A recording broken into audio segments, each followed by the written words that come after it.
दोस्तों आज इस वीडियो में मैं आप लोगों को थ्री फेज सप्लाई को हम लोग 400 वोल्टेज क्यों बोलते हैं, 660 वोल्ट क्यों नहीं बोलते हैं। तो जब आप कोई भी इलेक्ट्रिकल का इंटरव्यू दीजिएगा तो पहले आपको क्या करना है, पहले क्वेश्चन को अच्छा से सुनना है और सुनने के बाद देखिएगा आपको बोलेगा कि ये जो हमारा आर वाई और बी है 220 220 220 ये 660 वोल्ट क्यों नहीं होता है, इसको हम लोग 415 वोल्ट या 440 क्यों बोलते हैं, मतलब 440 वोल्ट क्यों बोलते हैं। तो पहले ही दोस्तों मैं तो आप लोगों के साथ टोटली प्रैक्टिकल एक्सपीरियंस शेयर करता हूं और प्रैक्टिकल तरह ही देखिएगा बहुत आसान तरीक़ा से समझाता हूं। तो मेरा एक नंबर पॉइंट आ जाता है कि जो हम लोग 220 वोल्ट बोल रहे हैं तो 220 वोल्ट सिर्फ एक फेज में आप चेक कर सकते हैं क्या? कभी भी नहीं कर सकते हैं। अगर आपको इस टाइप का क्वेश्चन पूछा है तो थोड़ा आपको भी सोच समझ के जवाब देना है, क्योंकि जब तक आपका चाहे आर फेज रहे, वाई रहे या बी रहे, कोई भी फेज एगो आपको दे देगा, चाहे आप बाल फोल्डर से चेक कीजिए या मल्टीमीटर में चेक कीजिए, कभी भी चेक नहीं कर पाइएगा कि हमारा 220 वोल्ट एसी है या नहीं है। इसको हम लोग किस तरह से चेक करते हैं, इसके लिए हम लोग न्यूट्रल का सहारा लेते हैं या एक हम लोग अर्थ का सहारा लेते हैं, तब हमारा होता है 220 वोल्ट। अभी इस जगह में आपको फिर बताया कि 220 220 और 220, तो ये हमारा 660 वोल्ट क्यों नहीं हुआ। हमारा इस जगह में चाहे 440 वोल्ट बोलिए या 415 वोल्ट क्यों हुआ। तो अभी पहले आपको क्या जानना जरूरी है कि हमारा छोटा छोटा जो आंसर होता है मैं थोड़ा थोड़ा दे के आप लोगों को समझाऊंगा। तो एक नंबर में हमारा आ जाता है क्या, स्केलर एडिशन, और 2 नंबर में आता है वेक्टर एडिशन। तो पहले हम लोग स्केलर एडिशन समझ लेते हैं, ठीक है। तो अगर आप कोई भी कंपनी में आप ड्यूटी कर रहे हैं तो देखिएगा ज़्यादातर जहाँ पे आपका मान लीजिए कि एसएफसी पैनल है या पावर प्लांट है या कोई भी कंपनी में आप ड्यूटी कर रहे हैं तो देखिएगा सपनर जरूर रहता है जिसमें हम लोग नमक चार्ज करते हैं, ठीक है, और नमक चार्ज करके पानी का हार्डनेस को कम करते हैं, ठीक है। जब तक आपका 0 ppm नहीं होगा तब तक हम लोग सॉफ्ट वाटर का टैंकी में पानी नहीं लेते हैं। तो इस जगह में दोस्तों हमारा नमक का बोरा रहता है, इसीलिए हमको समझाना पड़ा। तो हम नमक ले लिए 1 kg और एक जगह में ले लिए हैं हम 2 kg ले लिए। तो ये दोनों को अगर हम एक डब्बा में डाल देंगे तो इस जगह में हमारा कितना हो जाएगा, 3 kg। तो इसी को हम लोग क्या बोलते हैं, स्केलर एडिशन। अभी वेक्टर एडिशन के बारे में थोड़ा सा समझ लेंगे, तब क्या होगा दोस्तों, स्टेप बाय स्टेप समझ लीजिएगा तो एकदम क्लीन समझ में आएगा, कुछ भी डाउट नहीं रहेगा।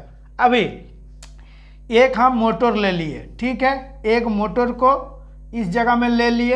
अभी देखिएगा जो हम लोग मेंटेनेंस में काम करते हैं तो हम लोग बस धार बारी जरूर रहता है, क्योंकि दोस्तों मैं टोटली प्रैक्टिकल वीडियो बनाता हूं और प्रैक्टिकल भाषा में ही आप लोगों को समझाता हूं। तो एक बारी से हम इस जगह से हम खुद ठेल रहे हैं और इस जगह से आप ठेल रहे हैं, दोनों मिलके हम लोग ठेल रहे हैं। तो जो मोटर का हम इस जगह में ठेल रहे हैं तो हम क्या कर रहे हैं, हम तो इधर में प्रेशर दे रहे हैं कि इधर हमारा चला जाए मोटर, आप प्रेशर दे रहे हैं इस तरफ, ठीक है। तो दोनों जो प्रेशर दे रहे हैं दोनों अलग अलग दिशा में प्रेशर दे रहे हैं। अभी क्या होगा, मोटर जो है वो आपका ना जाएगा इस साइड में ना जाएगा उस साइड में। आप कम से कम मान लीजिए इस जगह में 1 घंटा मेहनत किए तो मोटर आपका कहीं गया नहीं, मोटर आपका उसी जगह में है। लेकिन क्या होगा, ये मोटर आपका बीच के तरफ जाएगा, कितनों भी जोर लगा लीजिएगा। तो ये जो बीच वाला जा रहा है इसी को हम लोग क्या बोलते हैं, क्या, वेक्टर एडिशन। तो ये तो हम लोगों को समझ में आ गया। अभी और एक चीज़ आपको समझना पड़ेगा कि हम लोगों को जो फेज वोल्टेज होता है और लाइन वोल्टेज होता है ये किस तरह होता है, तो जब भी हम लोग देखिएगा फेज वोल्टेज चेक करते हैं, तब एक तो हम एक फेज के साथ न्यूट्रल देके चेक करते हैं, तभी हमारा 220 वोल्ट होता है। और एक तो फेज टू फेज चेक करते हैं, चाहे हम आर के साथ बी चेक करें या बी के साथ वाई चेक करें। जब भी मल्टीमीटर में चेक करेंगे तो एक दोनों फेज चेक करेंगे, नहीं तो फेज और न्यूट्रल चेक करेंगे। तो फेज और न्यूट्रल जो चेक करेंगे इसको हम लोग फेज वोल्टेज बोलते हैं, ठीक है। और लाइन वोल्टेज किसको बोलते हैं? जब हम लोग फेज टू फेज चेक करेंगे, इसी को हम लोग लाइन वोल्टेज बोलते हैं। तो अभी देखिएगा, तो इस जगह में जैसे मैं आप लोगों को समझाया हूँ और इस जगह में वेक्टर एडिशन भी समझाया हूँ, तो एक छोटा सा एग्जाम्पल देखिए। जब हम 220 को मल्टीप्लाई करेंगे तब हमारा कितना होगा? मल्टीप्लाई करने के लिए सीधा सा बात है कि √3 दे के ही करना पड़ता है, और √3 का मान 1.732 होता है। तो इस जगह में जैसे ही हम कैलकुलेशन करेंगे तो देखिएगा 380 वोल्ट या 381 वोल्ट के आसपास होगा। तो इस जगह पे भी दोस्तों आप देख सकते हैं कि हमारा 660 वोल्ट नहीं आया। तो आगे मैं ये भी बताऊंगा ऐसा क्यों हो रहा है। अभी दोस्तों फेज वोल्टेज चेक करने के लिए पहले मल्टीमीटर को AC वोल्ट में आपको सेटिंग करना है। इसके बाद जो फेज वोल्टेज आप चेक करिएगा, एक न्यूट्रल में एक और आर में आपको लगा के चेक करना है कितना वोल्टेज है, 235। इसके बाद वाई के साथ चेक करना है, वाई के साथ हमारा कितना है, 236, ठीक है। और बी के साथ हमारा कितना है, 237। तो इसको हम लोग फेज वोल्टेज का चेकिंग बोलते हैं। अभी लाइन वोल्टेज आर और वाई में कितना है, 406 वोल्ट, ठीक है। और इसके बाद हमको आर और बी में चेक करना है, कितना है, 409 वोल्ट। और उसके बाद वाई और बी में कितना है, 411 वोल्ट। तो दोस्तों आपको तो एकदम क्लीन समझ में आ गया होगा कि कौन सा हमारा लाइन वोल्टेज है और कौन सा हमारा फेज वोल्टेज है। इसके ऊपर कुछ भी डाउट नहीं रखना है। जब आप चाहे मेगाथोरम, इलेक्ट्रोथोरम या इंडक्टोथोरम कोई भी पैनल में काम कर रहे हैं, तो ये चीज़ आप कभी ना कभी जरूर देखे होंगे कि जो स्पेशल इंजीनियर आता है वो एक ऑसिलोस्कोप लेके इस चीज़ को चेक करता है। तो आखिर ये है क्या? तो इसी को चेक करता है कि हमारा कौन सा आर है, कौन सा वाई है, कौन सा बी है। और ये जो तीनों फेज है, ये तीनों फेज का एंगल हमारा ठीक है या नहीं है। कभी काल देखिएगा अगर आपका फेज सप्लाई में फॉल्ट है, अगर कोई कारण से जो आर सप्लाई है नहीं आ रहा है, तो वो भी आपको ऑसिलोस्कोप में दिखाई देता है कि किस तरह से चेक कर रहा है। और नहीं तो देखिएगा स्पेशल इंजीनियर आर में, वाई में और बी में, ठीक है, ये तीनों में देखेगा कि हमारा फेज का एंगल 120 डिग्री है या नहीं है। तो कौन सा जगह का, जैसे ये आर हो गया, ये वाई हो गया, ये दोनों का बीच का देखेगा। और एक बार देखेगा जो हमारा बी है और आपका आर है, ये दोनों का बीच का देखेगा। तीनों फेज का ही स्टेप बाय स्टेप चेक कर लेता है कि हमारा फेज एंगल ठीक से बन रहा है या नहीं बन रहा है। और ये किस में चेक करता है? ऑसिलोस्कोप में चेक करता है, ठीक है। अभी हम लोगों को फेज वोल्टेज, लाइन वोल्टेज और वेक्टर एडिशन और स्केलर एडिशन ये चीज़ तो हम लोगों को समझ में आ गया। तो अभी एक छोटा सा और बात है कि हम लोग इसको 660 वोल्ट क्यों नहीं बोलते हैं, 440 वोल्ट या 415 वोल्ट या 400 वोल्ट क्यों बोलते हैं? तो सीधा सा एक लाइन में ही आपको आंसर देना है कि जिस जगह में आपका जो फेज का एंगल होता है, मतलब ये जो हमारा आर हो गया और ये हमारा वाई हो गया, इस जगह में फेज का जो एंगल होता है, एंगल होता है हमारा 120 डिग्री। तो इस जगह में और एक छोटा सा एग्जांपल दे दूंगा तो आप लोगों को और क्लीन समझ में आएगा। दोस्तों जो AC सप्लाई होता है, इसमें तो मैं आप लोगों को बता दिया हूँ कि 50 फ्रीक्वेंसी होता है, लेकिन इसको चेक हमको किस तरह से करना है इसका भी प्रैक्टिकल होना ज़रूरी है। तो पहले दोस्तों मैं आप लोगों को बता दे रहा हूँ कि जो फेज वोल्टेज होता है या लाइन वोल्टेज होता है, ऑलरेडी मैं चेक करके आप लोगों को दिखाया हूँ, ठीक है। तो इस जगह में मैं आप लोगों को इसलिए दिखा दे रहा हूँ कि आप जब फेज टू फेज फ्रीक्वेंसी भी चेक करिएगा या वोल्टेज चेक करिएगा, होगा कुछ नहीं, लेकिन आपका जो चेकिंग का प्रोसेस है और चेकिंग का तरीका है वो एकदम बिल्कुल सही होना चाहिए। नहीं तो क्या होगा, प्रैक्टिकल में आपका एक्सीडेंट हो जाएगा। इस जगह में बिल्कुल भी गलती नहीं करना है। पहले आपको देख लेना है कि फेज टू फेज आपका कितना वोल्टेज है, और उसके बाद आपको क्या करना है, फिर फ्रीक्वेंसी भी चेक करना है। लेकिन फ्रीक्वेंसी चेक करने से पहले मल्टीमीटर में फ्रीक्वेंसी का चेकिंग करने का सेटिंग होना चाहिए। गलत सेटिंग करके फेज टू फेज चेक करिएगा तो क्या होगा, एक्सीडेंट हो जाएगा।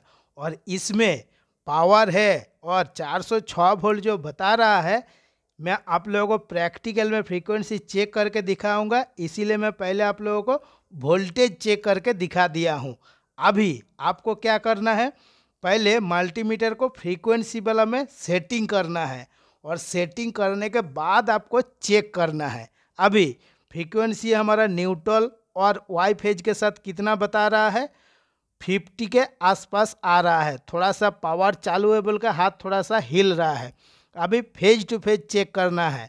आर और वाई में कितना बता रहा है, 49.9। आराम से आप देख सकते हैं। आप भी जब चेक करिएगा हाथ ज़्यादा नहीं हिलना चाहिए, तब आपका कुछ भी दिक्कत नहीं। यार बहुत आसान तरीके से चेक कर सकते हैं। वाई और बी में आपका 49.9। तो ये दोस्तों हुआ प्रैक्टिकल वाला चेकिंग। और आर और बी में कितना फ्रीक्वेंसी है, 49.9। जब तक आपका हाथ थोड़ा सा नहीं हिलेगा तो देखिएगा उतना ही बताएगा, क्योंकि मैं आप लोगों को दोबारा चेक करके दिखा रहा हूँ। देख रहे हैं 49.9। तो इसको बोला जाता है प्रैक्टिकल। और एसी सप्लाई में जो आपका 49.9 फ्रीक्वेंसी बता रहा है, ये तो एकदम प्रैक्टिकल में चेक करके मैं आप लोगों को दिखा रहा हूँ। अभी क्या होगा, जब आप काम कीजिएगा तो आपका अंदर से डर भी नहीं रहेगा और सारा डाउट आपका अंदर से क्लियर हो जाएगा। इस टाइप का ही होता है, जैसे हम यहाँ से 1 किलोमीटर चलेंगे और यहाँ से हमारा 2 किलोमीटर चलते हैं, ये दोनों को जोड़ेंगे तो हमारा 3 किलोमीटर होगा। और ये जो एंगल बन रहा है, मतलब यहाँ से लेके यहाँ तक का जो एंगल बन रहा है, इसी को हम लोग क्या बोलते हैं, ये हमारा वेक्टर एडिशन है। ठीक है, तो जिस जगह में इस टाइप का सिचुएशन आएगा, इसी के लिए हम लोग क्या करते हैं, इसको 400 वोल्ट बोलते हैं या 415 वोल्ट बोलते हैं। मान लीजिए कि जिस हिसाब से आपसे क्वेश्चन पूछा है उसी हिसाब से आंसर देना है।